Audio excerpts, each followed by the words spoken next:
네, 오늘은 이제 투표를 하는 날이기 때문에 지난주에 이어서 다시 한 번 더 직분자가 무엇인가 하는 것들을 좀 생각해 보고자 합니다.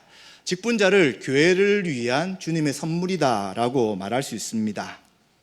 오늘은 PPT를 좀 만들어서 화면을 보시면서 같이 살펴보면 되겠습니다. 교회의 모든 사역은 결국 사람이 행하게 됩니다.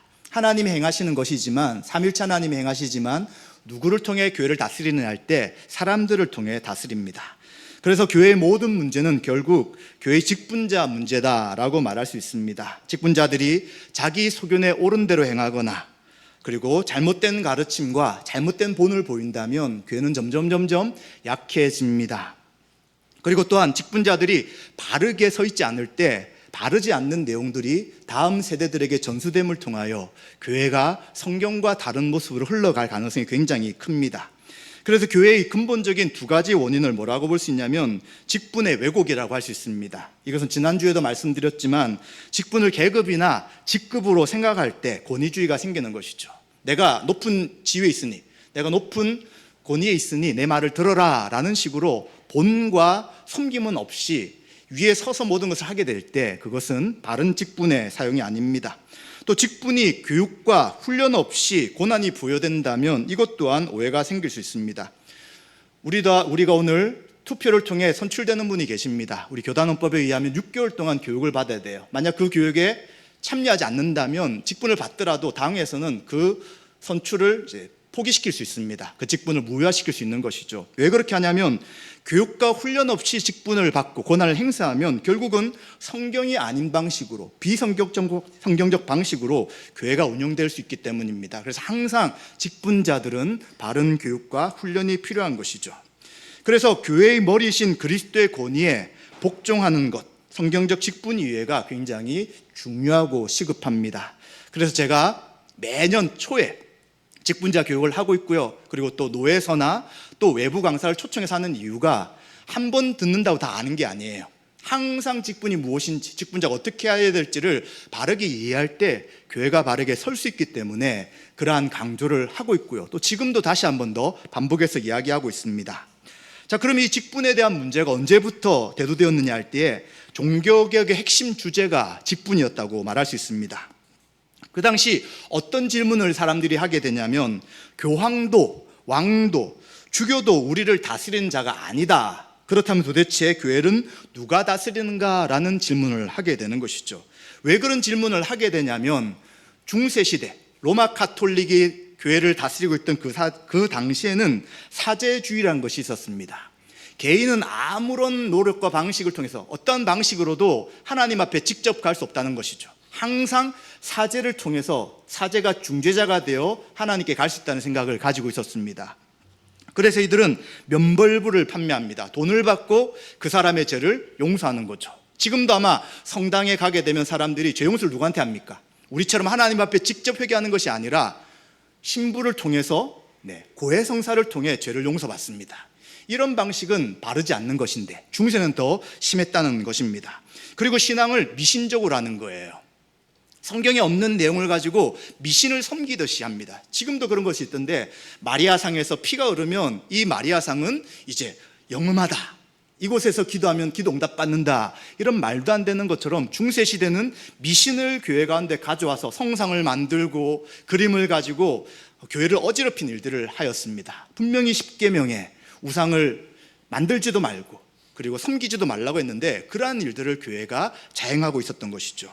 그리고 성직을 매매합니다. 돈을 주고 성직을 사고 팔고 있었습니다. 따라 성직자가 부패하게 되고요. 그러다 보니까 교회는 가난한 자들을 소외시킵니다. 가난한 자는 교회 문에도 들어오지 못하게 하고 구제하며 사회적 사업들, 사회적 역할들을 감당하지 않는 시대가 로마 가톨릭이 지배했던 그러한 모습이었던 것입니다. 이러한 증상들의 근본 원인이 결국은 사제주의라는 것이죠. 이 사제주의는 지금 넘어가고 있나요? 사제주의는 배경이 AD 313년에 일어나게 됩니다. AD 313년에 콘스탄티누스 황제, 로마 황제가 기독교를 공인하는 때였습니다. 계속 핍박하다가 이제 교회 로마 제도국 안에서 기독교를 종교로 인정해도 된다, 믿어도 된다라고 허락하면서 이제 기독교가 기독군화됩니다. 황제도 예수님 믿고요, 그리고 많은 사람들이 이제 황제를 따라서 교회에 들어오면서 기독교를 믿지 않으면 아무것도 할 수 없는 그러한 시대가 되어버리게 되죠. 그때부터 이제 사제주의라는 잘못된 모습이 교회 안에 들어오게 됩니다. 그래서 이들은 믿음의 대상과 신자 사이에 종교적인 매개자가 필요한데 그 사람이 사제다, 신부다라고 그들은 주장합니다. 그래서 사제가 계급화되는 것이죠. 오직 사제들을 통해서만 하나님 앞에 갈 수 있다고 주장하고요. 또 사제의 도움을 받을 때만 신에게, 하나님께 따를 수 있다, 하나님을 따를 수 있다, 이렇게 성경적이지 않는 주장들을 그들이 하게 되었습니다. 그러다 보니 예배는 어떻게 되냐면 제사처럼 바뀌게 됩니다. 제사가 이제 제사처럼 변질되면서 집례하는 자가 있고요, 구경하는 사람이 생긴 것이죠. 그래서 어떤 사제들은 계속 이 일들을 하지만 참여하는 사람들은 그냥 지켜보는 것으로만 만족하는 일이 생기게 되는 것입니다. 그래서 중세 교회가 이런 사제화로 인해서 큰 문제가 생기게 되는 것이죠. 점점 성직자 그룹은 신분제가 돼버립니다. 그래서 신분이 높이 오른다고 생각하고 그 높은 최고의 신분에 있는 자가 교황이죠. 그래서 교황이 말하는 것을 이제는 뭐라고 생각하냐면 무하다라고 주장합니다. 교황이 말하면 잘못이 없다고 주장하죠. 그리고 이들은 우민화 정책을 펴니다. 성도들이 성경을 직접 보면 이제 반발이 일어나기 때문에 성경을 제대로 읽지 못하게 만들죠. 그래서 번역하지 않습니다.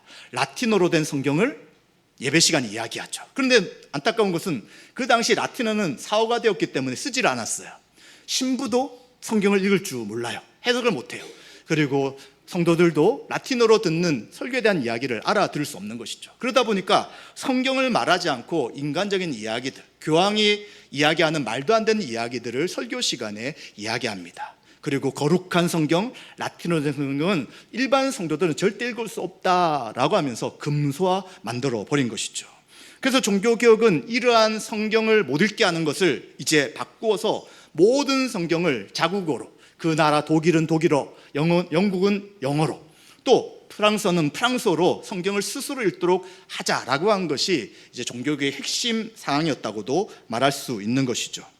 그리고 이들은 상식적인 신앙생활을 합니다. 상식, 그냥 볼 때는 좋지만 이 상식은 인간의 본성에 따른 신앙생활을 이야기하는 거예요. 그러다 보니까 공로사상이 나타납니다. 내가 선한 일을 했으니까 하나님이 나에게 복 주시겠지, 내가 이런 행동을 했으니까 나의 삶은 하나님께서 모든 길을 평탄케 하시겠지라는, 성경에서 말씀하시는 것이 아닌, 성경은 모든 것이 은혜잖아요.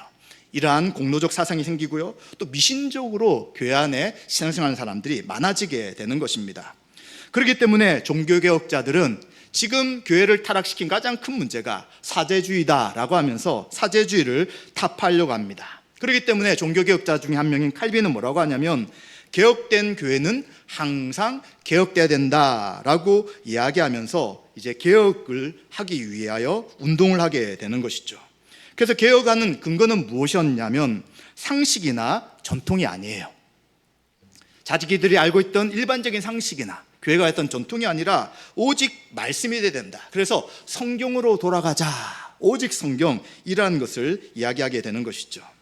이러한 전통 가운데 이제 개신교, 장로교가 어떻게 신앙생활을 해야 될 것인가 라는 논의를 하게 됩니다. 그 논의가 웨스트민스터 회의라고 할 수 있습니다. 1643년에 영국 런던에 있는 웨스트민스터 사원, 지금으로 말하면 웨스트민스터 교회입니다.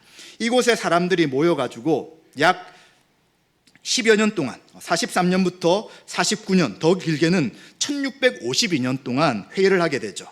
1163회 회의를 하게 되고요, 그리고 간헐적 회의까지 다 포함하면 더 많이 모입니다. 왜 모였냐면 이제 사제가 없다면 도대체 교회는 누가 다스릴 것인가, 그 이야기를 하는 거예요.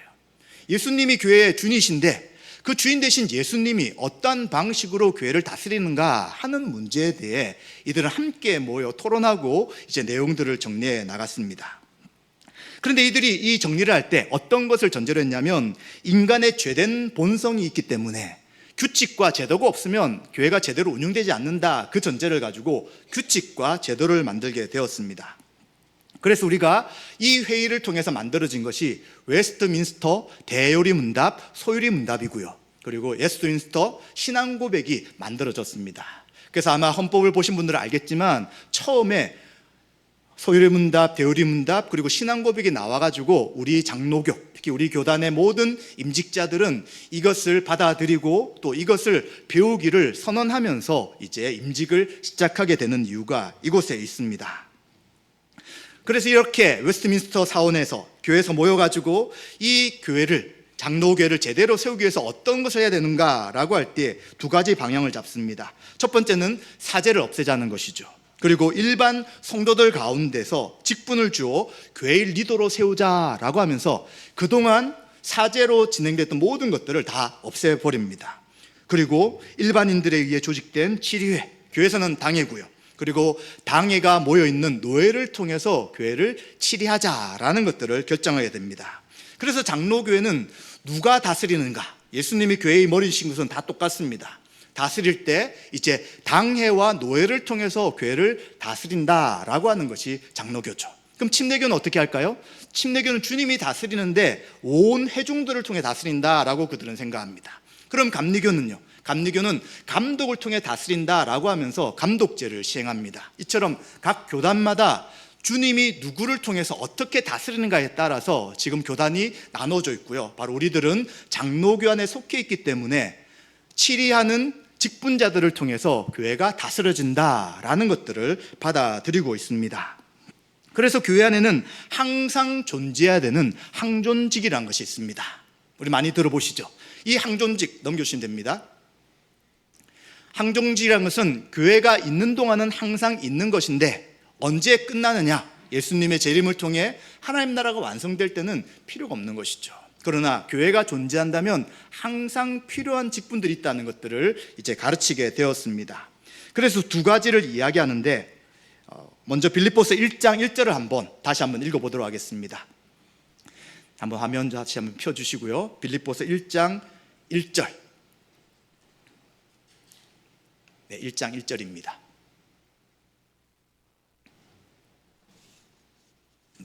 지금 잘 안 나오네요. 자, 그럼 여러분 가지고 계신 성경을 가지고 빌립보서 1장 1절을 같이 한번 읽어보겠습니다. 읽습니다.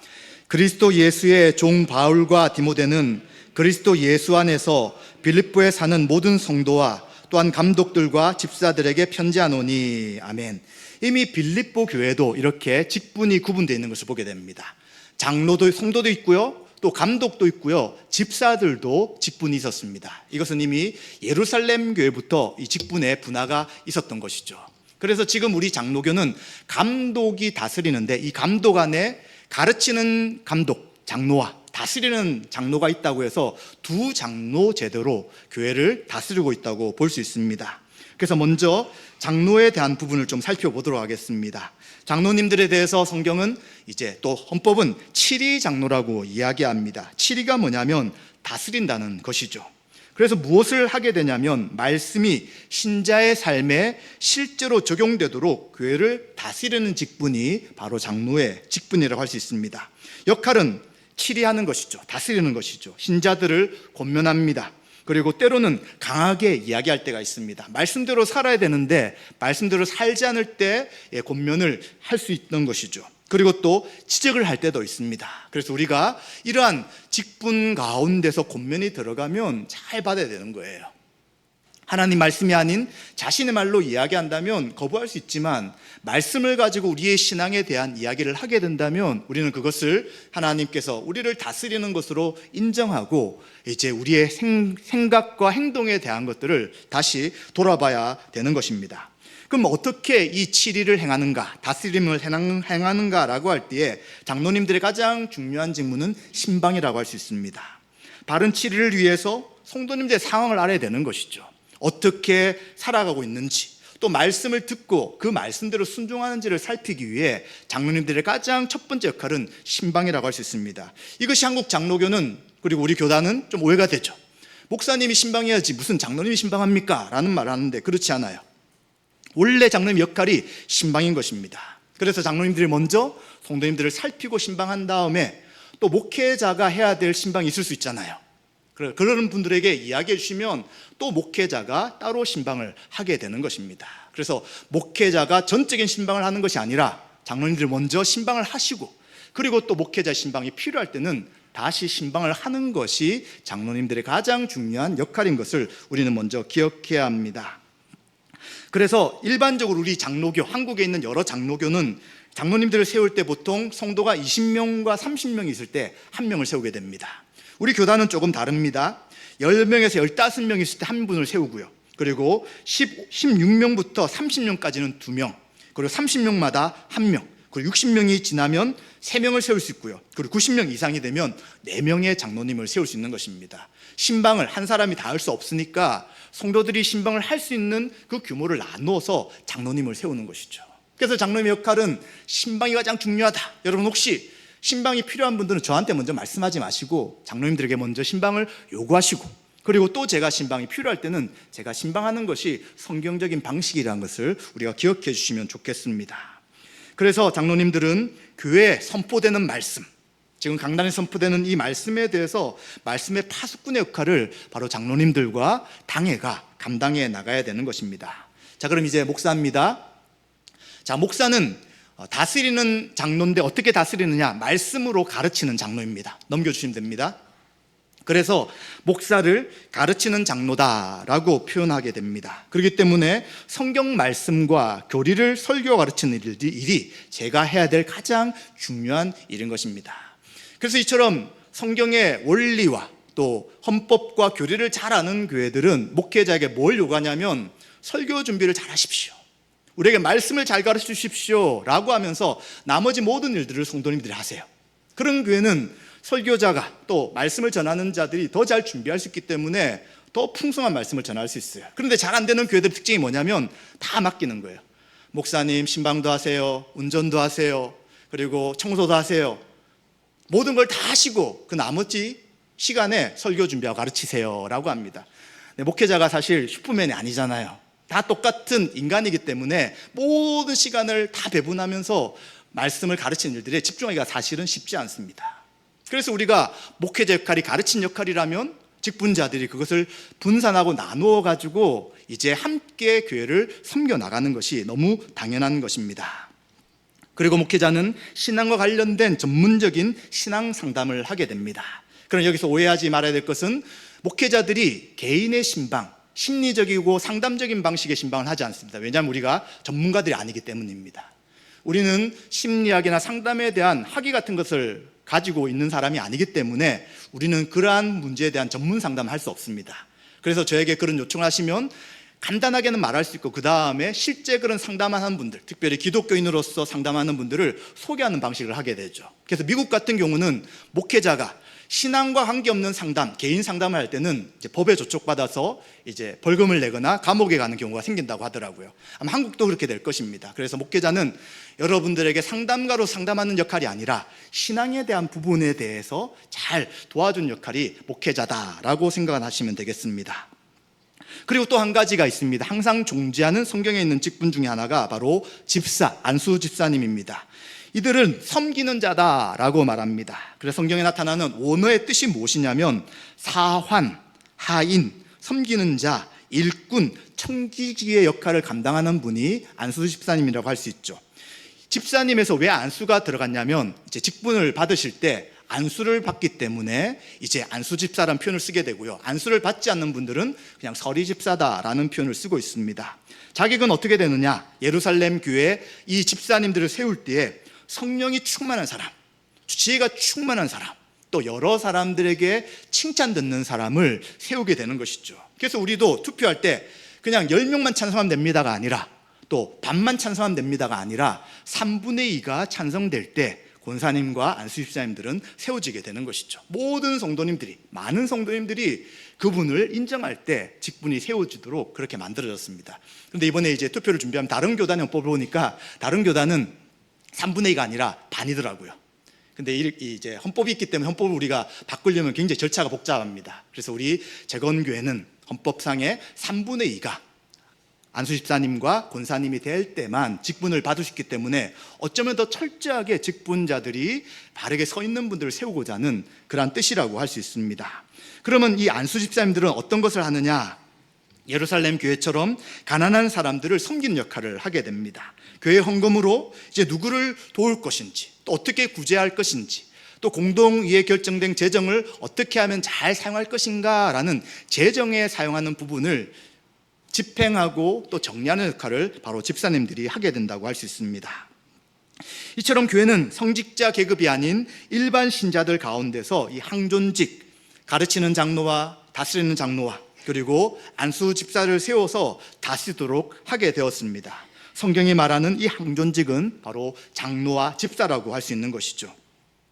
그리고 집사는 교회 실제적인 일을 하게 되므로 특별히 재정과 관련된 부분으로 섬기는 역할을 한다라고 이해할 수 있습니다. 자, 그러면 여러분들이 좀 질문이 되죠. 우리 교회는 권사님도 있고 서리 집사님도 있는데 이게 성경에 없으니까 틀린 것인가? 라고 생각하지만 그러지 않습니다. 네, 세 번째 내용이 이제 특정직에 대한 부분을 살펴봅니다. 네, 넘겨주시면 됩니다. 우리 장로교회, 특별히 한국 장로교회에 있는 특정직, 특정한 상황과 필요에서 만드는 직분이 있습니다. 그것이 무엇이었냐면 바로 권사라고 할 수 있죠. 그래서 이 권사의 직분은 항존직은 아니지만 우리 헌법에 뭐라고 하냐면 항존직에 준한다라고 이야기하므로 이제 은퇴하기 전까지는 계속해서 권사의 직분을 감당하도록 하게 되는 것입니다. 그래서 성경에는 권사의 직분이 없지만 이제 성경에 있는 참가부를 어떻게 할 것인가 라는 것을 통해서 이제 그 당시 참가부는 구제하는 역할을 할 뿐만 아니라 신방 역할을 하였습니다. 교회 안에 남자 직분자들이 할 수 없는 일들이 있잖아요. 그 일들을 여자분이 해야 될 때 권사님을 세운 것입니다. 그리고 이분들은 교회에서 사례를 받아가면서 일을 했습니다. 우리 초창기 장로교도 그렇게 했습니다. 근데 지금은 이제 그렇게 하지 않죠. 직분자는 세우지만 그러나 교회가 생활은 책임지지 않고 있습니다. 그래서 마찬가지로 권사님들도 기도하면서 여자 성도님들을 신방하는 역할이 권사님들 역할의 가장 중요한 것이다 라고 생각할 수 있습니다. 그럼 서리 집사님은 무엇이냐? 이것은 임명하는 것이죠. 교회 일꾼으로 1년마다 이제 다시 임직하게 됩니다. 그래서 이것은 호칭이 아니라 봉사의 직분이라고 할 수 있죠. 일반 성도로서 뭘 섬길 수도 있지만 이제 서리 집사가 될 때부터 재직해 들어오게 되고 본격적으로 교회를 섬겨 나가게 됩니다. 그렇기 때문에 이제 계속 임명은 하게 되지만 항상 1년에 한 번씩 임명한다는 것을 생각해야 됩니다. 그래서 내가 제대로 하지 않는다면 그 다음에는 안 될 수도 있는 거예요. 이것도 결국 당회에서 의논해서 정하게 되는데 나 왜 오래 빠졌는가? 네, 그렇게 생각할 것이 아니라 믿음의 삶으로 잘 서리 집사 역할을 감당하면 그 다음에도 임명되지만 그렇지 않을 때 임명되지 않을 수 있다라는 것을 생각해야 됩니다. 역할은 재직회원이 되는 것이죠.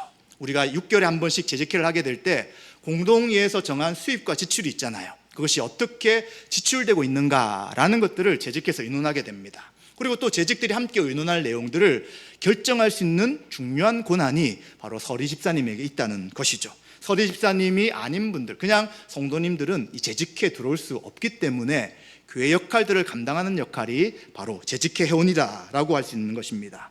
또 이들은 교회에 필요한 다양한 봉사를 하게 됩니다. 그래서 1년 처음 한 해 계획을 말씀드릴 때에 재직회에 포함되는 분들, 또 각 부서에 들어가는 분들을 주로 재직 회원을 통해서 세우는 이유가 바로 이러한 이유가 있다고 보시면 됩니다.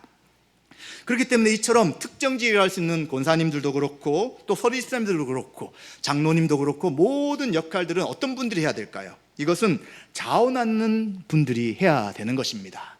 나는 못하겠어요 라고 할 때 주의 일들을 제대로 감당하기가 사실은 어렵습니다. 또 어떤 분은 부족합니다 라고 생각하는 분 있잖아요. 그러나 부족하지만 자원한다면 성령님께서 능력을 함께 하실 거예요. 그래서 부족하지만 서로 도우면서 교회 일들을 감당할 수 있습니다. 그래서 우리는 어떤 분을 선출할까, 어떤 분에게 투표할까 라고 할 때에 고민이 많이 되잖아요.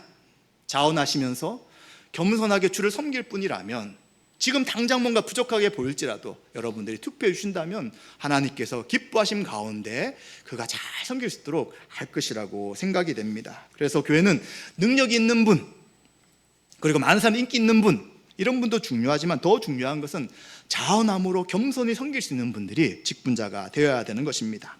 그리고 또 특정직이 하나 있습니다. 바로 교육자들입니다. 임명직이라고 할 수 있죠. 교회의 규모와 사역적 전문성을 위해서 현실적 필요에 따라서 교육자들을 우리가 세우게 됩니다. 이 교육자들은 가르치는 장로인 목사가 되기 위해 배움과 훈련을 받는 분입니다. 그리고 사역적 전문성이 요구되는 분야, 지금 우리는 각 교육부서를 담당하고 있습니다. 그리고 또 목사가 되기 위한 준비와 또 섬기기 위해 교회가 생계를 책임지며 교육자를 이제 선출하게 되는 것이죠. 이제 조금 두 가지가 구분됩니다. 우선은 파트타임이나, 지금 우리 오석부 목사님 같은 경우 협동 목사님인데, 파트타임이나 협동 목사님은 당회가 결정합니다. 이것은 교인들의 투표로 하지 않습니다. 그러나 투표라는 경우가 생깁니다. 지금 이제 오석부 목사님 같은 경우는 연말에 투표를 통해서 부목사로 청빙해야 합니다. 이처럼 청빙이 필요할 때는 공동의회를 통해서 성도님들의 이제 결정에 따라서 그분을 이제 받아들이거나 받아들이지 않거나 하게 되는 것이죠. 그래서 교육자도 당회가 임명하는 교육자가 있고, 그리고 성도님들이 투표로 그리고 청빙하는 교육자가 있다는 것을 생각해 주시면 될 것 같습니다. 이렇게 항존직, 항상 존재하는 직분, 장로, 다스리는 장로, 가르치는 장로 한 가지와, 그리고 집사, 안수집사 한 가지, 그리고 항존직은 아니지만 항존직에 중하는 권사와 그리고 서리집사와 교육자가 이 교회의 직원으로서 예수 그리스도의 통치와 다스림을 실행시킨 역할을 한다라고 말할 수 있습니다. 자, 그렇다면 이제 마지막인데, 이처럼 직분자들 어떻게 운영 원칙을 가지고 또 바르게 시행할 것인가라는 것을 좀 생각해야 합니다. 먼저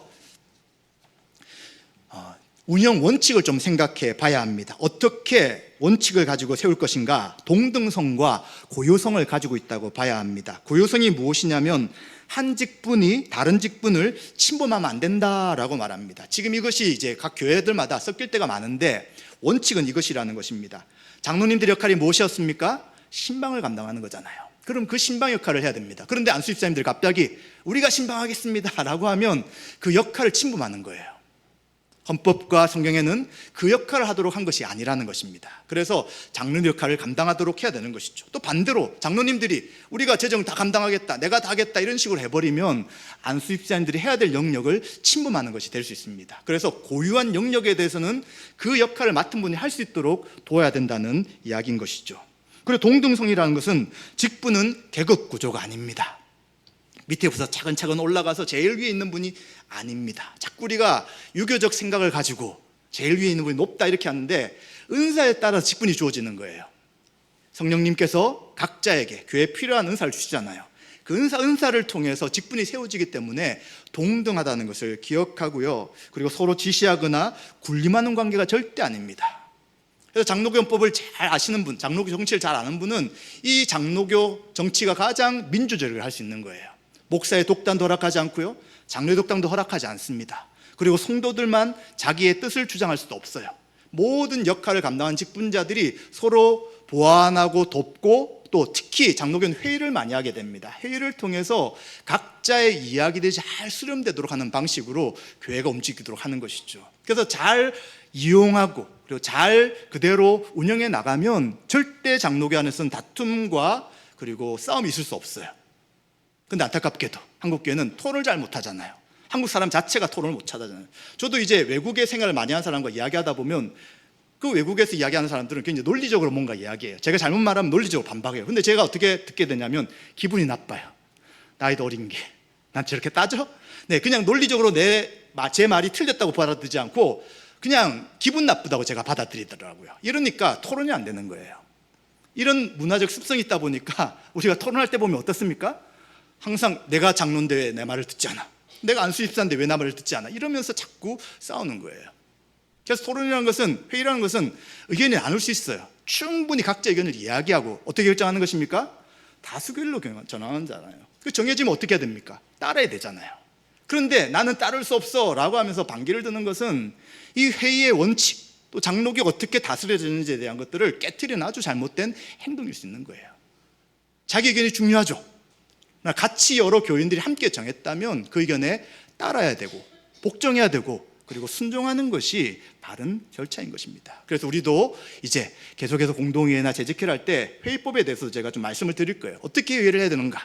어떻게 다른 서로의 의견을 합쳐서 하나로 나갈 것인가를 잘 우리가 이해한다면 장로교 정치는 정말 민주적일 뿐만 아니라 성경적이며 교회를 든든히 세워나갈 수 있는 그러한 방식이다라는 것을 이야기할 수 있습니다. 자, 그러면 이러한 교회의 세 가지 표지와 어떻게 이 직분들이 운영될 것인가 라고 할 때에 교회는 세 가지 표지가 있어요. 표지가 뭐냐면 성경적이고 참된 교회가 나타나는 표시라고 이야기할 수 있어요. 세 가지입니다. 말씀이 있습니다. 말씀 선포를 통해 바르게 세워나가는 것이고요. 두 번째는 성례예요. 성례를 통해서 이제 교회가 살찌워지는 것이고요. 세 번째는 권징입니다. 권징을 통해서 말씀을 제대로 시행하지 않을 때 그것을 바로잡는 역할을 권징이 하게 되는데, 이것이 참된 교회의 3대 표지다라고 가르치고 있는 것입니다. 첫 번째, 말씀은 설교가 가장 중요합니다. 그래서 많은 시간 가운데 예배 순서 중에 설교의 시간이 많이 차지하고 있죠. 반 정도가 설교의 시간입니다. 그래서 말씀을 선포하는 설교 시간에 설교를 잘 들어야 되고요. 또 설교자는 이 설교를 하나님의 말씀에 그대로 잘 증거할 수 있도록 잘 준비하는 것이 필요합니다. 그리고 또한 우리 장로교회는 특성상 설교자 역할이 중요한 위치를 차지하고 있기 때문에, 예전에는 강대상이 굉장히 높았습니다. 말씀의 권위를 높이기 위해 강대상이 너무 높았는데, 이제 그러니까 목이 너무 아프잖아요. 그래서 조금 낮추다가 지금 이렇게 낮아지고, 이제는 완전히 밑에서 할 수 있지만, 그럼에도 분명한 것은 말씀의 권위가 교회 가운데 가장 높다는 것을 생각해야 합니다. 하나님의 말씀이 바르게 선포되어야 되고요. 그리고 말씀대로 우리가 신앙생활을 하도록 목회자가 있다는 것을 생각해야 합니다. 성례는 무엇이냐면 세례와 성찬을 합쳐서 성례라고 말씀드립니다. 성례는 우리가 1년에 2번 하게 되지만 성찬식은 2번 하고 세례식은 이제 대상자가 있을 때 하게 되는데, 보이는 말씀이에요. 말씀을 선포할 때는 형체가 보이지 않아요. 그러나 세례와 성찬은 이제 어떤 의식을 거행함을 통하여 이것을 통해 하나님의 은혜가 어떻게 임하는지를 직접 경험할 수 있게 되는 것입니다. 그러면 권징은 무엇이냐? 튼튼히 아는 것이죠. 신자의 삶을 권면하고 때때로는 이제 그것을 거부하는 사람들이 있다면 그것에 대해서 판단을 하게 됩니다. 재판을 하게 되는 것이죠. 이것은 당회가 우선 하게 되고요. 그리고 이 당회 결정이 조금 더 조사가 필요하다라고 할 때는 노회에다가 올려서 노회가 또 당의 결정을 살필 수도 있습니다. 그래서 말씀대로 살지 않고 그 말씀대로 살지 않는 부분에 대한 권면을 하고, 그것을 받지 않을 때는 권징이라는 것을 할 수 있죠. 그래서 교회의 거룩성을 위해 권징이 시행되어야 된다라고 볼 수 있는 것입니다. 이처럼 직분이 바르게 세워지고요, 또 바르게 시행된다면 교회는 건강한 교회, 성경적 교회가 될 수 있습니다. 그래서 이제 우리가 이번에 직분자를 선출한 이유도 건강한 교회를 위해서, 또 교회를 든든히 세우기 위해 직분자를 선출한다는 것을 기억해야 합니다. 그래서 우리는 각자 기도하시면서 하나님이 기뻐하는 분이 누구실까, 정말 자원함으로 교회를 잘 섬길 수 있는 분이 누구신가를 생각하며 투표해 주시기를 부탁드립니다. 이렇게 될 때 직분자들은 결국 뭐라고 할 수 있냐면 교회에 세우신 하나님의 선물이다라고 말할 수 있는 거예요. 선물은 받는 사람이 얼마나 기쁩니까? 얼마나 기대됩니까?